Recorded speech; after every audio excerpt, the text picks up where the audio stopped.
आपने जरूर सही समय पर सही जगह मौजूद होने वाली कहावत तो सुनी ही होगी, लेकिन ज्यादातर चीजों को हम लोग कैमरा में कैद नहीं कर पाते।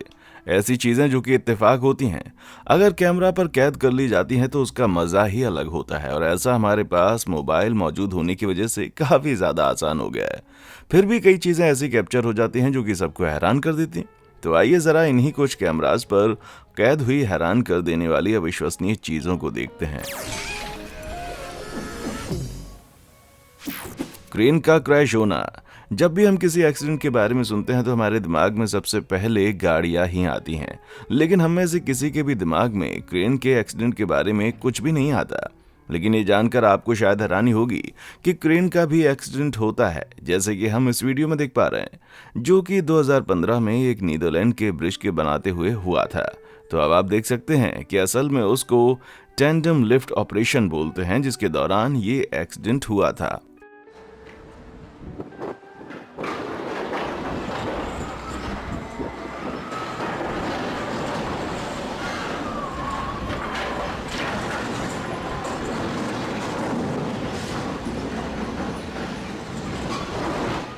असल में ये ब्रिज बनाते हुए दो क्रेन जिसे बड़े रेक्टेंगुलर हिस्से को लेकर जा रही थीं। ये ब्रिज का ही एक हिस्सा था। पहले ये सोचा गया था कि इन दोनों क्रेन्स का इस्तेमाल करके इस ब्रिज के पीस को उठाया जाएगा और उन्हें कैनल के ऊपर से लाकर रख दिया जाएगा, लेकिन शायद यहाँ पर काम कर रहे लोग इन क्रेन्स की स्टेबिलिटी को चेक करना भूल गए। हवा, पड़ा हुआ भारी सामान और क्रेन्स की लंबी हाइट की वजह से इनमें से एक क्रेन का सेंटर ऑफ ग्रेविटी बिल्कुल खराब हो गया, जिसकी वजह से पहली क्रेन एकदम से क्रैश हो गई और सामने वाली बिल्डिंग पर जा गिरी। इसी के साथ उठाया हुआ ब्रिज का हिस्सा भी गिर गया और देखते देखते दूसरी क्रेन भी वहीं पर गिर गई। ये तो शुक्र है कि इतने बड़े हादसे के बावजूद किसी को कोई चोट नहीं आई और किसी की जान को कोई खतरा नहीं हुआ। लेकिन बच्चों, अब इन ट्रेन चलाने वालों को कौन बचाएगा? अवलांच वाली सड़क। अक्सर सड़कें ऐसे ड्राइवर से भरी होती हैं जो कि बहुत ही धीरे गाड़ी चलाते हैं, लेकिन कुछ लोगों को गाड़ी इतनी धीरे चलाने की आदत होती है जैसे मालूम हो कि ग्लेशियल पेस में चल रहे हों, कि मन करता है उनको कुछ उतरकर सुना ही दे। जनवरी 2020 में भारत के हिमाचल प्रदेश में बहुत ज्यादा बर्फबारी होने की वजह से काफी सारे अवलांचेस का लोगों को सामना करना पड़ा। इनमें से एक अवलांचेस नेशनल हाईवे पर देखने को मिला, जिसकी वजह से एक छोटा सा ग्लेशियर सड़क की तरफ बढ़ता जा रहा था। जैसा कि आप देख पा रहे हैं, कुछ सौभाग्यशाली लोग अपनी जान को दांव पर लगाकर इस बढ़ते हुए बर्फ के ढेर की तस्वीरें खींच रहे हैं। और ये लोग तब तक इस घटना की गहराई नहीं समझ पाते जब तक कि उनको ये नहीं दिखता कि ये बर्फ का ढेर बिल्कुल भी नहीं रुकने वाला। जैसे जैसे ये सड़क की ओर बढ़ता है, वैसे वैसे अपने आसपास की सारी चीजों को अपने अंदर ले लेता है। इसी तरह ये एक और वैन का शिकार करने के लिए आगे बढ़ रहा होता है, लेकिन शायद ये चमत्कार है कि वो वैन नीचे नहीं गिरी। मुझे नहीं पता कि इस वीडियो में मुझको ज्यादा हैरानी इस अवलांच की वजह से होनी चाहिए या फिर इस तस्वीर ले रहे लोगों की। यूएस के समुद्र में पाया गया जायंट स्क्विड। हालांकि ये जानवर 43 फीट लंबा है, लेकिन फिर भी जायंट स्क्विड का दिखना एक बहुत ही ज्यादा रेयर चीज है। इन लोगों के बारे में ज्यादातर तभी पता चल पाता है जब ये गहरे समुद्र में से निकलकर बाहर शोर पर आ जाते हैं या फिर मर जाते हैं। लेकिन हाल फिलहाल इस अजीब जानवर की एक बहुत ही अजीब फुटेज 2019 में कैप्चर कर ली गई। जो आप देख रहे हैं वो एक जायंट स्क्विड की पहली लाइव फुटेज है, जो कि यूएस के समुद्र में पाई गई है। और ऐसा सिर्फ पहली बार हुआ है कि ये विशाल जानवर किसी वीडियो पर रिकॉर्ड किए गए हों। इस वीडियो को निकालने के लिए the US National Oceanic and Atmospheric Administration ने गहरे समुद्र में चलने वाले कैमरा को गल्फ और मैक्सिको में सेट किया था। उसके बाद तो बस उन्हें बैठकर इंतजार करना था। डॉक्टर्स एडिथ वाइडर और नेथन रॉबिन्सन ने इस 20 फीट लंबी फुटेज को बैठकर पूरा अच्छे से देखा और तब जाकर उनको एक रेयर जानवर की एक छोटी सी फुटेज मिली। अब मैं इसको टाइम बर्बाद करना बिल्कुल नहीं बोल सकता।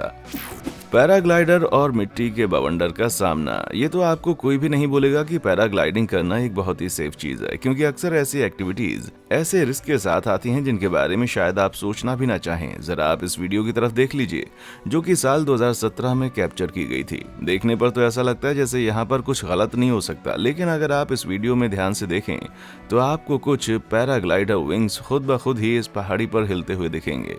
भले आपको ये बड़ी बात ना लग रही हो, लेकिन ऐसा कुछ होना एक बड़ी मिट्टी के बवंडर का साइन होना होता है, जो कि भले ही ज्यादा खतरनाक ना हो, लेकिन उससे काफी ज्यादा नुकसान हो सकता है। अब आप सोच रहे हैं कि ये कितना ज़्यादा नुकसानदायक हो सकता है, तो मैं आपको बता दूं। जैसा कि आप देख पा रहे हैं, इस मिट्टी के बवंडर ने बिना किसी चेतावनी के पैराग्लाइडर बोरिस टाइस्को को ज़मीन से उठा लिया है और उसको हवा में घुमाने लगा है, जैसे कि मानो वो कोई खिलौना हो। क्योंकि बोरिस टाइस्को के साथ ये एकदम अचानक से हुआ, इसीलिए वो खुद को संभाल नहीं पाया। ये तो शुक्र है कि वो जल्दी ही अपने आप को इससे छुड़ा पाया और बिना जमीन पर गिरे खुद को उसने नीचे उतार लिया, क्योंकि अगर वो जरा सी भी देरी करता तो शायद उसके साथ कुछ ज्यादा ही बुरा हो जाता। या तो उसकी थोड़ी बहुत हड्डियां टूटती या फिर शायद उसकी मौत हो सकती थी। जिस तरह से उसने खुद को संभाला वो एक तरह से उसके पैराग्लाइडर होने का टेस्ट भी था। इसको देखकर बाकी लोग तो कुछ ज्यादा ही चौंकने लग रहे हैं भाई।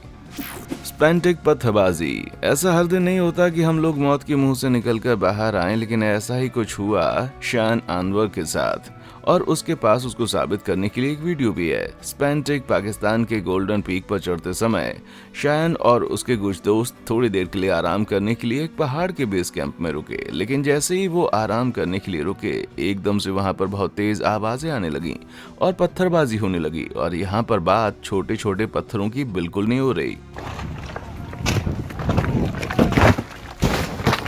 शायान इतने बड़े पत्थर से मरते मरते बचे जो कि बिल्कुल उसको छूकर निकला था। उसका दोस्त तो शायद इससे भी ज्यादा सौभाग्यशाली है। हालांकि ये पत्थर इसके दोस्त के पैर पर गिर गया, लेकिन फिर भी किसी को कोई ज्यादा चोट नहीं आई। ये वीडियो शायद दुनिया की सबसे लकी वीडियोज में से एक है, जो कि इस चीज का हम सबको बताती है कि हमें नहीं पता कब कहाँ किसके ऊपर क्या आफत आ जाए। हकाता का सिंकहोल हादसा। क्या आपके साथ कभी ऐसा हुआ है कि आप बहुत ज्यादा परेशान होते हैं तो खुद से कहते हैं कि काश ये जमीन मुझे निगल जाए। खैर, ऐसा लगता है जैसे 2016 में फुकुओका जापान में किसी की ये ख्वाहिश सचमुच पूरी हो गई। बिना किसी चेतावनी के दिन दहाड़े एक चलती हुई सड़क के बीच में एक बहुत बड़ा सा गड्ढा बन गया। अभी तक लोगों को लगता है कि ये गड्ढा अंडरग्राउंड सबवे की टनल में बहते हुए पानी की वजह से हुआ और ये गड्ढा लगभग 100 फीट चौड़ा और 50 फीट गहरा था। ये तो शुक्र है कि किसी को भी कोई चोट नहीं आई, लेकिन ये दृश्य देखने में बहुत ही भयानक था। लेकिन सीसीटीवी फुटेज के हिसाब से इतना बड़ा गड्ढा सिर्फ 7 दिन के अंदर पूरी तरह से ठीक हो चुका था। भले ये सुनने में जितना मर्जी अच्छा लग रहा हो, लेकिन अगर मेरी तरह कोई और होता तो वो इस सड़क पर इतनी आसानी से नहीं जाता, क्योंकि आपको नहीं पता कि कब आपके साथ क्या हो जाए। फ्रेंच एक्सप्लोनेशन। कोई भी गड्ढा बनाने का सिर्फ एक ही तरीका नहीं होता। अगर हम बम फोड़कर गड्ढा बना सकते हैं तो हमें इतनी मेहनत करने की क्या जरूरत है। और मैं झूठ भी नहीं बोल रहा, क्योंकि ऐसा ही कुछ डाइकॉन ब्लास्टिंग में काम कर रहे लोगों ने किया और ऑस्ट्रेलिया एटलस पाइपलाइन में काम करते हुए इन एक्सप्लोसिव एक्सपर्ट्स को जमीन के अंदर बम डालकर फोड़ने के लिए बुलाया गया था। ये करना समय बचाता था, सस्ता था और खूब सारी मेहनत को कम कर देता था।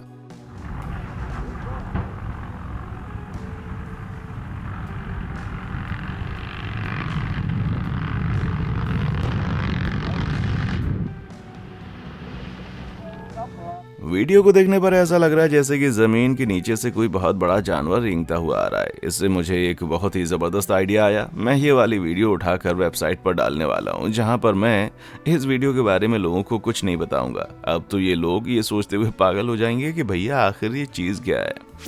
ज्वालामुखी ओताके का फटना। अगर आप सौभाग्यशाली हैं तो शायद आप दुनिया में हो रहे हादसों से बच सकते हैं, लेकिन हर इंसान इतना सौभाग्यशाली नहीं होता और कईयों को ऐसे हादसों का सामना करना पड़ता है। जैसे कि 2014 में जब एक यूट्यूब क्यूरोटीरो ने अपनी खुद की बनाई हुई जापान की ज्वालामुखी ओंटाके की फटती हुई वीडियो डाली, और वो भी तब जब लोग उस ज्वालामुखी पर चल रहे थे।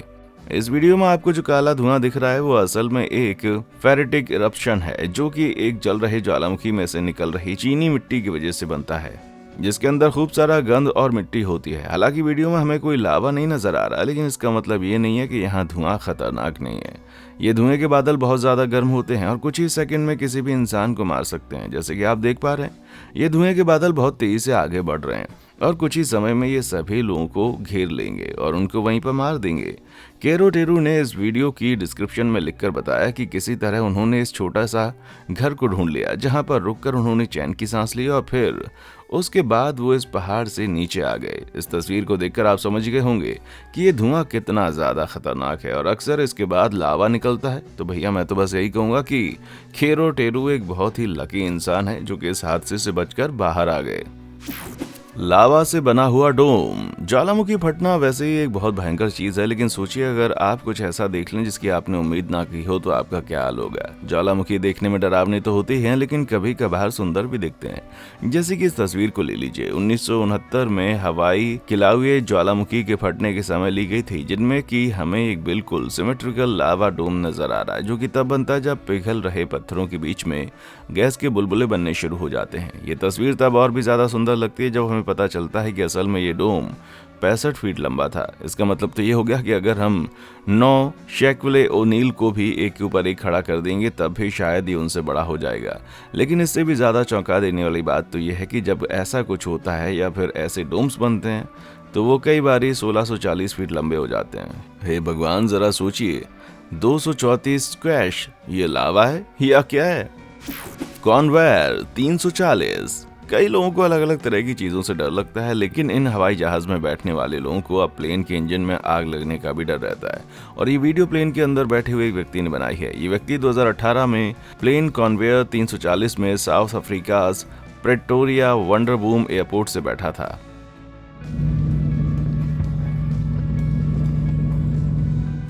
एक टेस्ट ड्राइव के लिए टेक ऑफ के दौरान इस हवाई जहाज के इंजन में आग लग गई और जमीन पर खड़े लोगों ने इस पूरी घटना की वीडियो बनाई।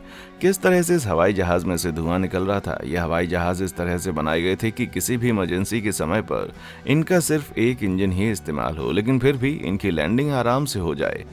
लेकिन ना जाने उस दिन क्या हुआ, जिस हिसाब से पायलट्स ने इस हवाई जहाज को वापस लाकर लैंड करने का सोचा था वो बिल्कुल नहीं हो पाया और कुछ ही समय बाद जाकर वो हवाई जहाज क्रैश हो गया। इस क्रैश में 2 लोगों की मौत हुई और इसका पूरा इल्जाम हवाई जहाज की बुरी मेंटेनेंस और पायलट्स पर लगा दिया गया। लेकिन उनके बाद जब एक पैसेंजर से ये वीडियो प्राप्त हुई तो इसको इन्वेस्टिगेशन का जरिया बना लिया गया। हालांकि इस क्रैश के दौरान अंदर बैठे 18 लोगों की जान बच गई, लेकिन फिर भी वो इस घटना को पूरी जिंदगी नहीं भूल पाएंगे। Volcano diverse. 1969 में पहली बार इंसान चांद पर गया था। 2019 में एक इंसान मारियाना ट्रेंच की गहराइयों तक भी पहुंचा। लेकिन क्या आपको इस चीज का पता है कि 2014 में एक व्यक्ति दुनिया के सबसे खतरनाक ज्वालामुखी के अंदर गया था और इस चीज को साबित करने के लिए उसने वीडियो भी बनाई है। ये है सैम कॉस्मैन, जो कि बिना डरे वैनुटा, जो कि पैसिफिक ओशन का एक आइलैंड है, उसके मारियम क्रैटर तक पहुंच गया। और आपको ये बताने के लिए असल में कितना खतरनाक है, मैं आपको बस इतना बताना चाहूंगा कि आज तक जितने भी लोग ज्वालामुखी के अंदर गए हैं उससे कई गुना ज्यादा चांद पर उतरे हैं। भले ही फिर सैम कॉस्मैन कितना भी बड़ा खतरों का खिलाड़ी क्यों ना हो, पर यहाँ पर वो सिर्फ एक टी शर्ट और निक्कर में ही नहीं गया। इसने अपने एडवेंचर पर एक न्यूटेक्स एक्सट्रीम प्रोटेक्टिव सूट पहना, जिसकी मदद से ये इतने ज्यादा तापमान में भी खड़ा रह सका, जो कि था 1000 फ़ारेनहाइट। और शायद इसके लिए यहाँ पर जाना ही काफी नहीं था। इसने अपनी हिम्मत दिखाई और बिल्कुल नीचे तक पहुंच गया, जहाँ पर इसके ऊपर लावा के छींटे भी आ रहे थे। लेकिन फिर अब इसको खतरों का खिलाड़ी भी तो बनना था ना। इसके बाद सैम और उसकी टीम ने टेक्नोलॉजी का इस्तेमाल करके इस लावा के समुद्र का एक 3D मॉडल बनाया, जो कि आज तक किसी ने नहीं बनाया था। पर अगर मेरी तरह आपको भी लगता है कि ज्वालामुखी के अंदर कूद जाना एक बहुत ही कूल काम है, इनमें से कैमरा पर कैद हुई कौन सी वीडियो ने आपको हक्का बक्का करके रख दिया, मुझे नीचे कमेंट सेक्शन में आकर जरूर बताएं। और हाँ, देखने के लिए शुक्रिया।